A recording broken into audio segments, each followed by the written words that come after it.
What's good, y'all? Today we're gonna do some crazy, weird TikToks. These are the criminal TikToks. Hey, true crime TikToks. So these are gonna be a little different. I hope y'all enjoy them. If y'all would hit that like, hit that sub, man. It means a lot. It takes this channel a long ways. But yeah, let's get to it. Imagine getting arrested for having a child with a dead body.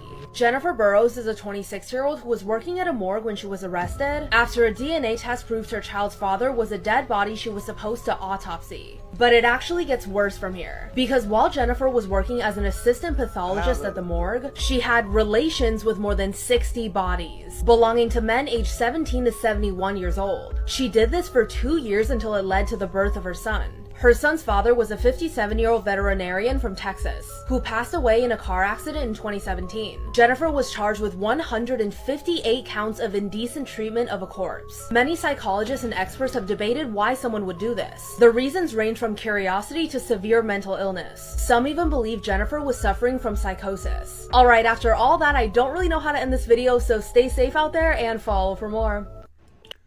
Hell no. That's more than just a mental illness, and there's some dudes out there that got laid after they died. Okay, I've been seeing this all over my For You page and I need to talk about it. This can give you quite the jump scare if you're not Hell no. expecting it. This woman named Felicity gained tons of media attention in 2018 when she confessed to marrying a zombie doll named Kelly. Now, I don't know about anybody else, but in my opinion, Kelly is looking suspiciously real. Felicity's fascination with dolls came at a young age when her grandmother gifted her a porcelain doll. She became obsessed with collecting dolls over the years, and she grew a wide collection. Her collection ranged from antique dolls all the way to creepy dolls, but everything changed when she found a zombie doll online. Kelly the zombie doll was created by an artist in Thailand. Felicity became intrigued with the doll's unique features and then became obsessed with it. She began treating the doll like a human by giving her a name, dressing her up, and even taking her out. Felicity claims that Kelly has a personality and that they have a deep emotional connection. As time went on, Felicity's feelings grew stronger, and she realized that Kelly was her soulmate. She decided to take the relationship to the next level and propose to the doll. She exchanged vows with the doll and promised to love and cherish her forever. Felicity insisted that this was a genuine expression of her love and devotion. She said that the doll has helped her through hard times and even given her a sense of purpose. Despite the controversy, Felicity remains committed to Kelly. I actually found that they recently started a family of zombie doll children. What a happy family, I guess. In reality, no disrespect to Felicity though, like you do you, girl. If you love zombie dolls, then you do that. Did you know that? Hell no. Her parents are at fault there, man. Somebody should got her help a long time ago. That ain't right. That ain't normal. Hell no. No, that ain't normal. She needs help. And whoever didn't get her help, shame on you.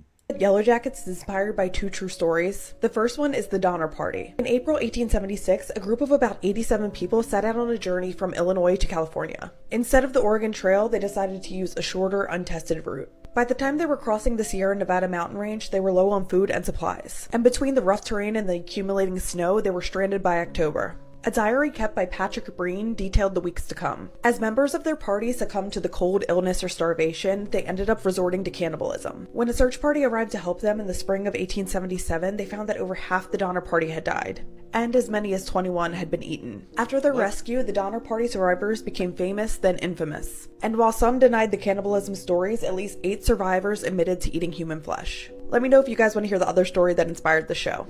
This mall Santa Claus was also Toronto's scariest serial killer. 67-year-old Bruce McArthur murdered 8 men in downtown Toronto from 2010 to 2018. He was previously married with a woman and had 2 children with her, but little did they know about his double life. Many people who knew Bruce described him as sweet and outgoing, and they never imagined he would do something like this. In 2010, gay men in Toronto began going missing, and unfortunately, after some time, their cases stopped getting so much attention. Bruce first met these men on dating apps, and when he met them in person, he took their lives. He targeted marginalized men, which in this case were gay men of color. He strangled them and then dismembered their bodies and then put their body parts in planters. Bruce even took photos of his victims when they were alive and then deceased. This is one of his victims who got away after almost being murdered by Bruce. In 2018, police began discovering dismembered body parts of some of the 8 missing men on the property of one of Bruce's clients who hired him as a landscaper. And finally, in 2019, Bruce pleaded guilty to first-degree murder and was sentenced to life in prison.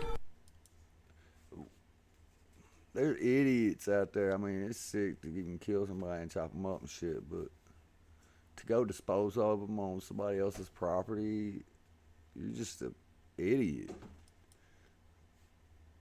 Just idiot. This is why you have to be careful in national parks. So in 2016, a man completely dissolved in a hot spring in Yellowstone. What? A lot of people don't realize these hot springs are near boiling temperatures, and a lot of them are severely acidic. And falling in happens more than we realize. It terrifies me so much that I made an entire podcast episode about it that's going up tonight. So it's believed that a 23-year-old man and his sister went into Yellowstone to go hot potting, which is when people secretly hang out in the cooler hot springs. It's like really not allowed in the park. His sister was filming him as he went over to one of the hot springs to reach down and touch it to test the temperature, and that's when he tumbled forward and fell in. A rescue team was able to get there and they saw his body floating in the pool because a fall like that kills you immediately. But a thunderstorm was coming in, so they were gonna have to wait a while to get him out. And by the time they got there, there was nothing left. And unfortunately, this does happen more than we realize. Check out tonight's episode if you're interested in hearing more. Wow. Man, thoughts go out to him and his family, man. That's crazy. So I always thought no one ever dies at Disney. Like, even if something horrible happens, they get the person off the park so they can always say that no one's ever died there. But then I found out not only is that not true, but a law firm has compiled all of the incidents. I'm going to share a few of them with you, but if you're interested in stories like this, make sure you follow the podcast because tonight's episode's just going to be these stories.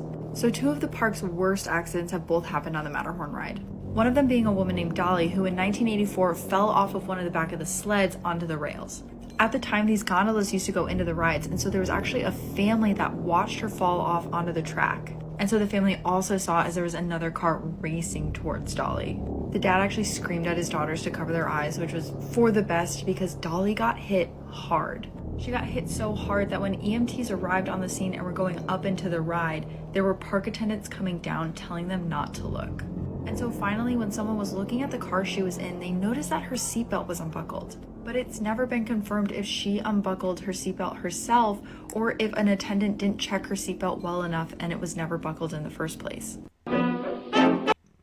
No, they gotta have better safety than that. If you can just take your seatbelt off on a ride, that's a crazy that's someone crazy ready to commit suicide at any time can do that on your shit, or they can just do it just to collect insurance. They gotta fix that.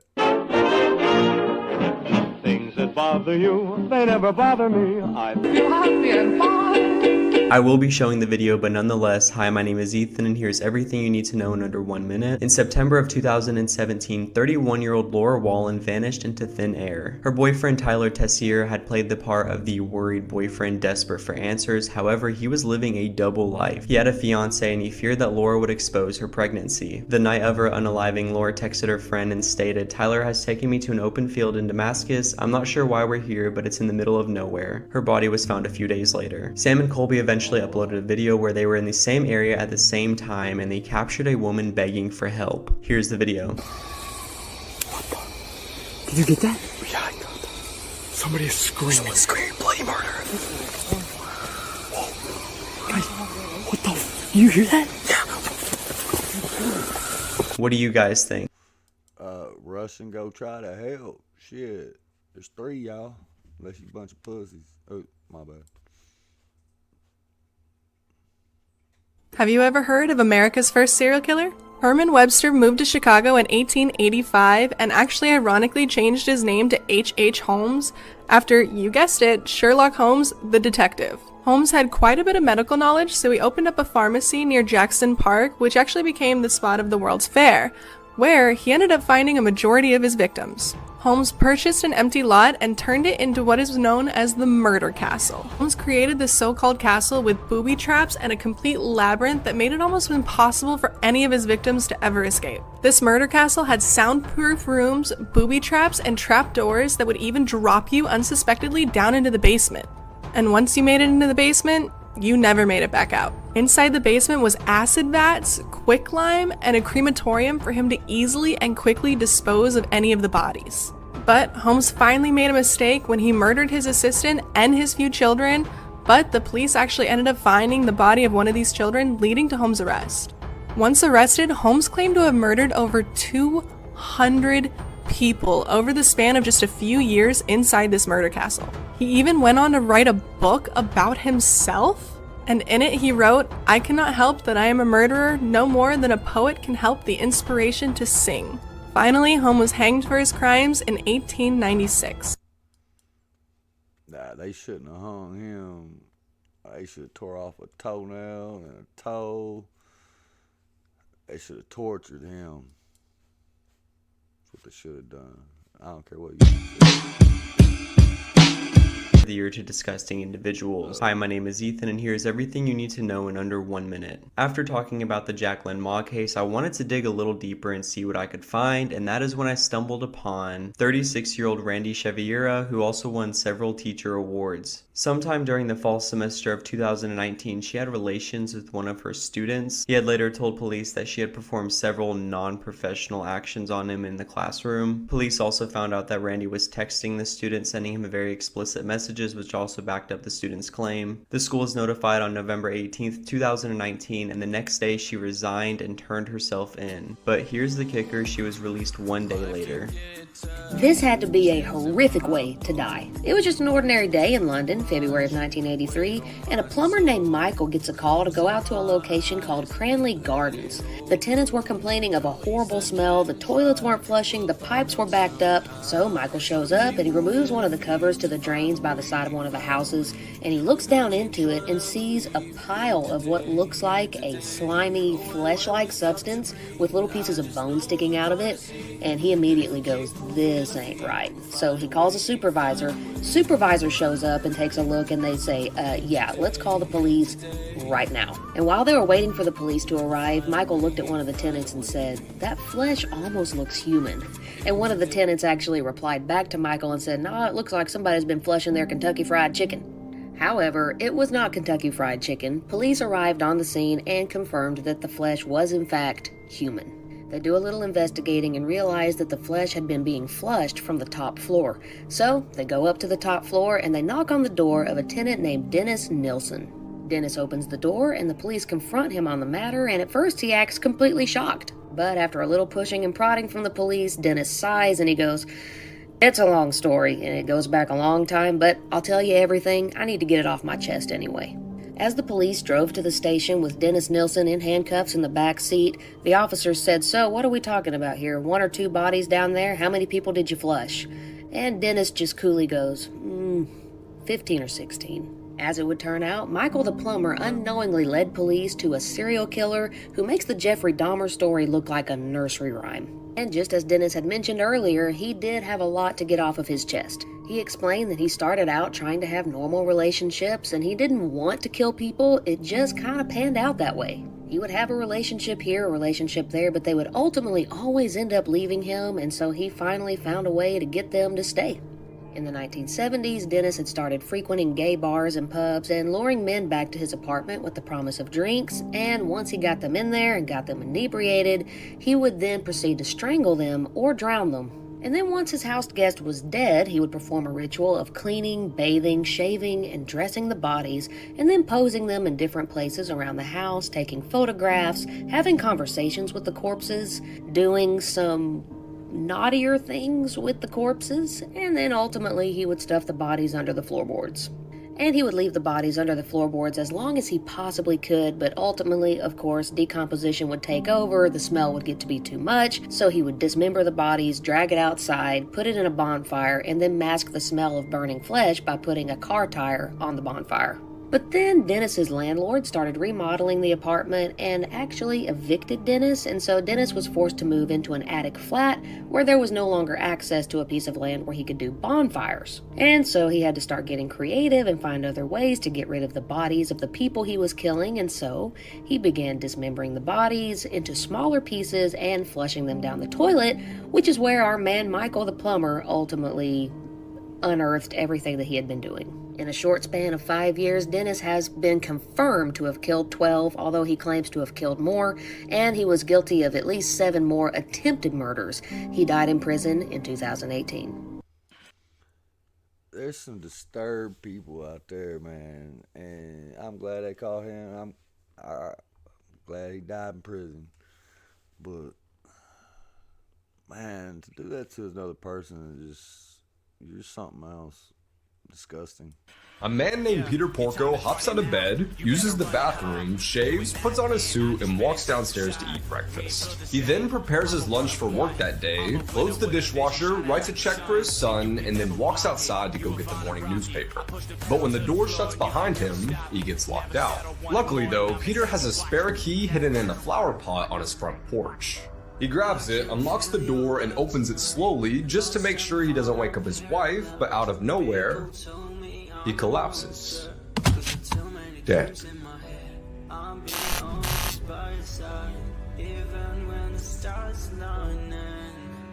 Peter and Joan Porco are your typical modest family that live in a 2-story home in New York. They have 2 sons, John, who serves as a naval officer, and Christopher, who's a student at the University of Rochester, 200 miles away. The couple are both in their 50s and have been married for more than 30 years. Peter serves as a court clerk at the Albany courthouse and is known by his coworkers as a reliable, trustworthy guy. So when he doesn't show up for work on an important court date, everyone becomes a bit concerned. A colleague of his reaches out several times, but Peter never picks up the phone.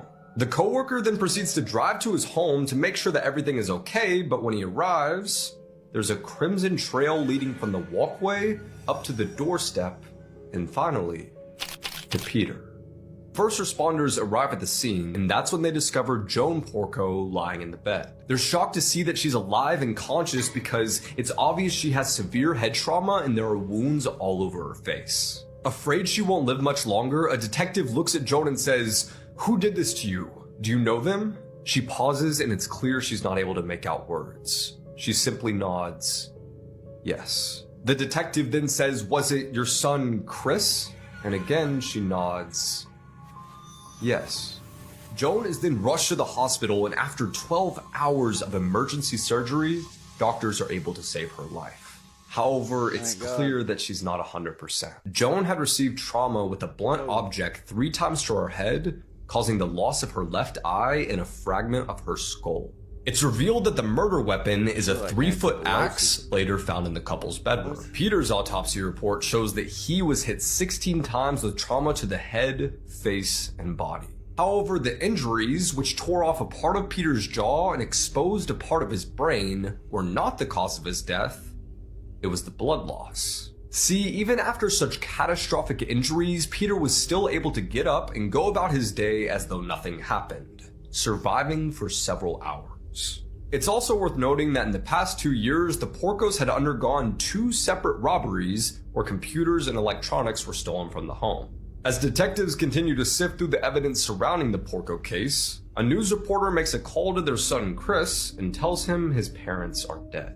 He proceeds to call 911 and see if this is actually true, and tells police that he was sleeping in the lounge of his college when his mom and dad were attacked. Now keep in mind, Joan identified Chris as her attackers, so detectives start looking for reasons why he'd be motivated to kill his parents. They begin digging into his past to find that his relationship with Joan and Peter was far from perfect. And just 2 weeks before his murder, Peter Porco had confronted his son Chris about forging his name on a $46,000 check to buy a yellow Jeep Wrangler.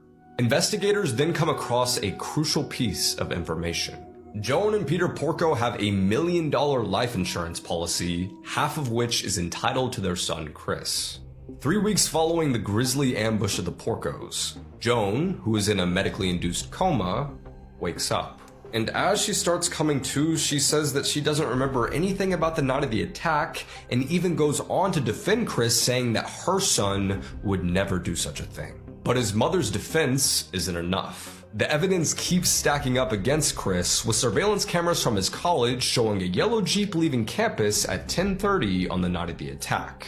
The vehicle returns the following morning at 8:30, and a pair of New York toll booth operators also report seeing a yellow Jeep between the time he left and returned to campus. And when students and staff are asked if they'd seen Chris on the night of his father's murder, no one reports saying that he was sleeping in the lounge of his dorm. Also, if you're still wondering how Peter was able to go about his day with a chunk taken out of his brain, I have your answer. Basically, the paleocortex, the part of the brain responsible for daily tasks, wasn't actually injured during the attack, turning Peter into a real-life zombie, able to go about his day until eventually he bled out and died. A year later, in November 2005, Chris is indicted, and his mother, who is still severely disfigured from the attack, manages to scrape together $250,000 for bail and stay with him every day, arm in arm, until his trial begins in May 2007. Prosecutors argue that from their findings, Chris had manipulated his friends at school, claiming that he was a rich kid, but in reality, he was just a con man. Not only did he regularly steal money from his parents, but he himself was responsible for the 2 burglaries at the Porco home. He'd pawned the electronics off on eBay because mom and dad had cut him off. And when they cut off Chris for a 3rd time, he, in a fit of rage,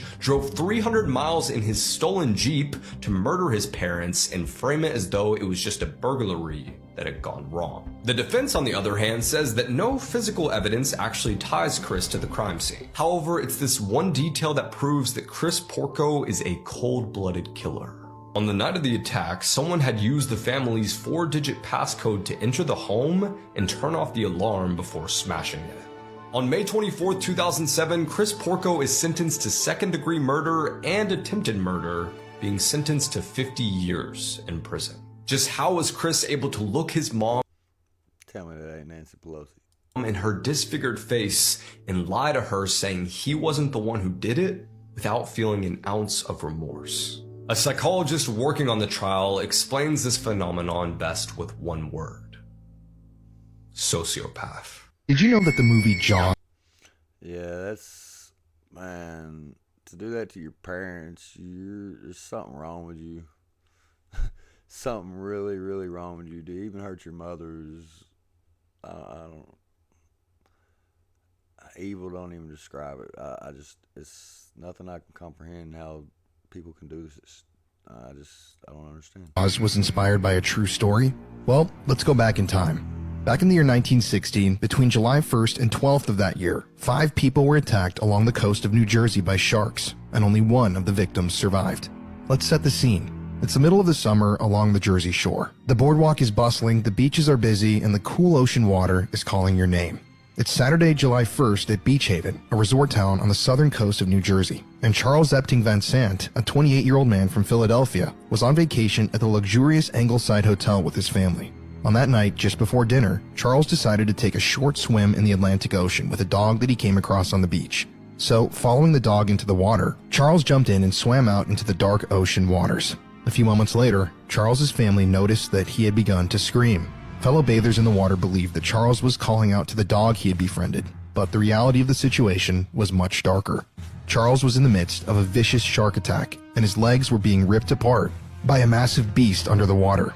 After people on the beach and in the water began to realize that Charles was actually being attacked, a lifeguard named Alexander Ott and a bystander named Sheridan Taylor hopped into the water to rescue him. After grabbing a hold of Charles, who was thrashing and screaming, they pulled him ashore.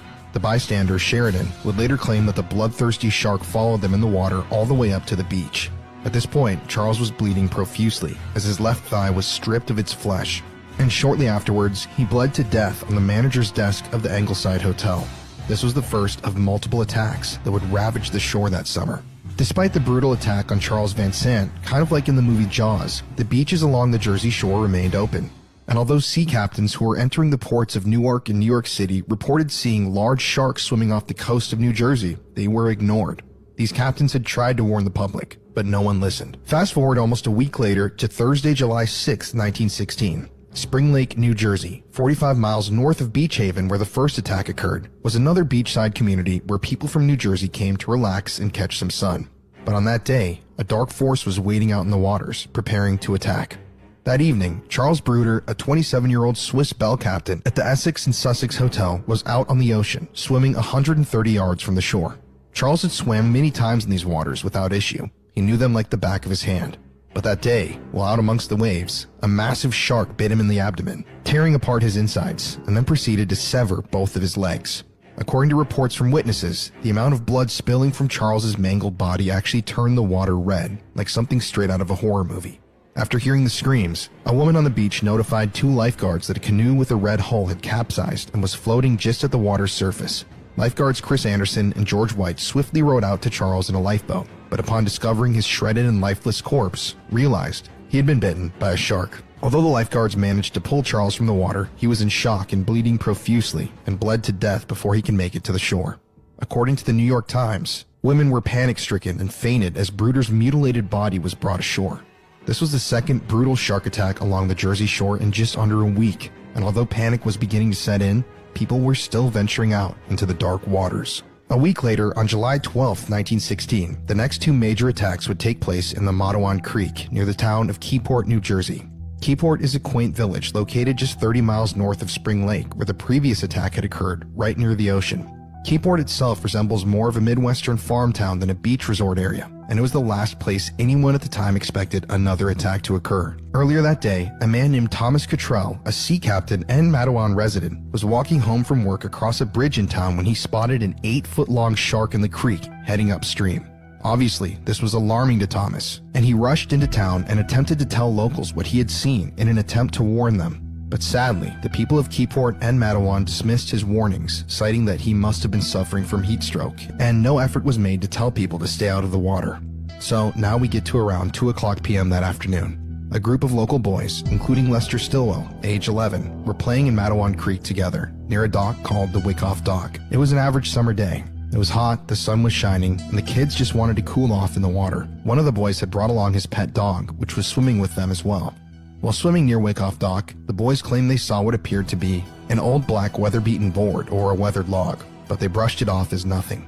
Lester told his friends to take a look at him as he floated on his back in the water, but as he was floating, he was suddenly and violently pulled beneath the water by a massive shark.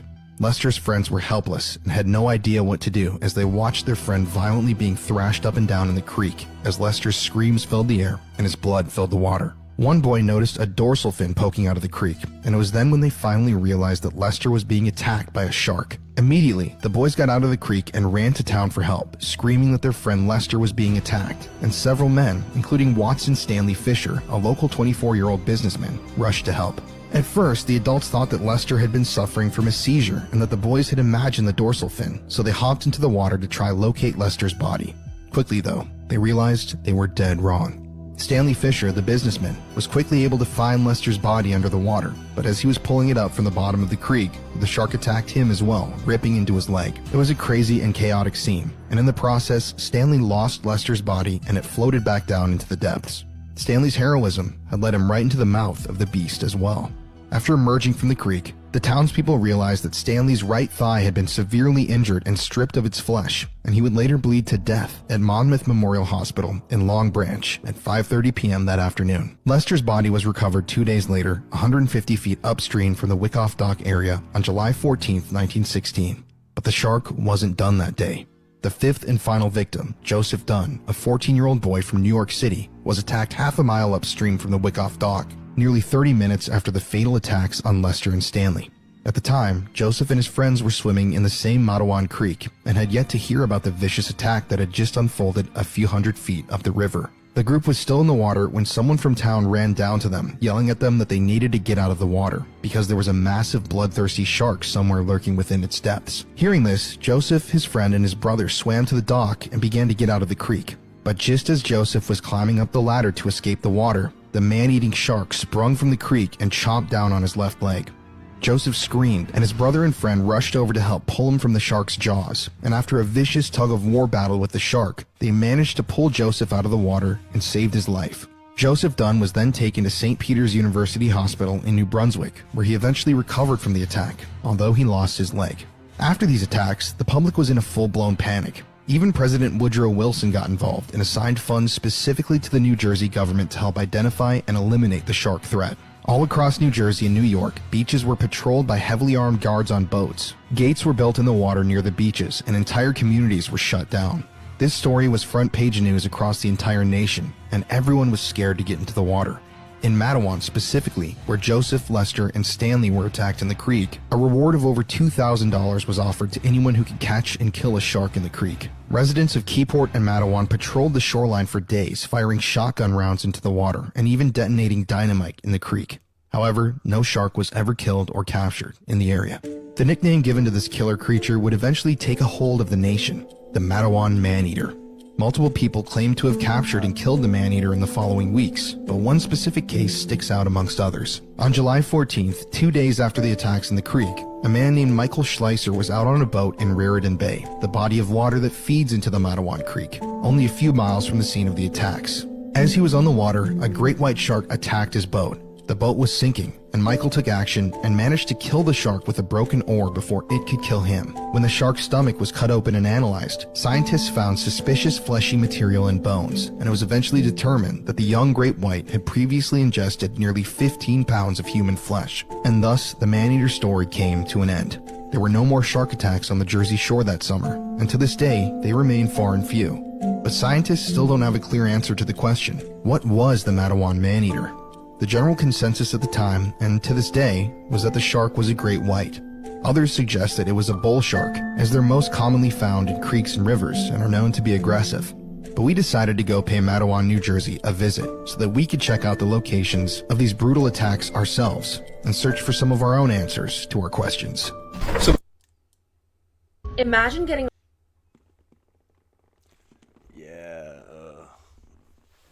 I don't know about that, man. I'm not getting in the ocean. I sure ain't getting in no.